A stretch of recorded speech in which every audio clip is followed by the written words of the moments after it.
Hi అండి, ఈరోజు mango ice cream అయితే చూపించబోతున్నాను. ఇప్పటి వరకు 4-5 టైమ్స్ అయితే ఐస్ క్రీమ్ అయితే చేశాను. మా ఇంట్లో వాళ్ళందరికీ, మా పిల్లలకైతే చాలా నచ్చింది. మళ్ళీ చేయమని అడిగారని మ్యాంగో ఐస్ క్రీమ్ అయితే చేస్తున్నాను. కాబట్టి మ్యాంగోస్ మనం తినే ముందు లేదంటే ఐస్ క్రీమ్ చేసే ముందు 1 అవర్ పాటు మ్యాంగోస్ని నీళ్ళల్లో ఉంచాలి. అలా ఉంచడం వల్ల మ్యాంగోస్ మీద ఉన్న కెమికల్స్ మొత్తం తొలగిపోతాయి. అప్పుడు మనం మ్యాంగోస్ తినడం వల్ల మన బాడీలో ఉన్న హీట్ని తగ్గిస్తుంది. పింపుల్స్, మచ్చలు అనేవి రాకుండా కూడా ఉంటుంది. కాబట్టి మ్యాంగోస్ని ఎప్పుడైనా 1 అవర్ ముందు నీళ్ళల్లో అయితే ఉంచాలి. ఇప్పుడు మిక్సీలో చిన్న చిన్న పీసెస్ కట్ చేసుకోవాలి మ్యాంగో. ఇప్పుడు ఇందులో బ్లాక్ సాల్ట్, కొద్దిగా sugar, 2 table spoon milk powder, కొద్దిగా మిల్క్ యాడ్ చేసి ఈ విధంగా మిక్సీ అయితే పట్టుకోవాలి.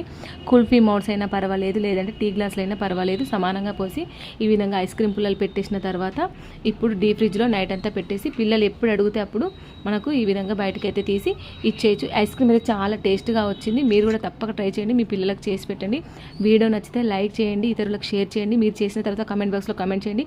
వీడియో నచ్చితే సబ్స్క్రైబ్ మాత్రం మర్చిపోకండి. Bye bye.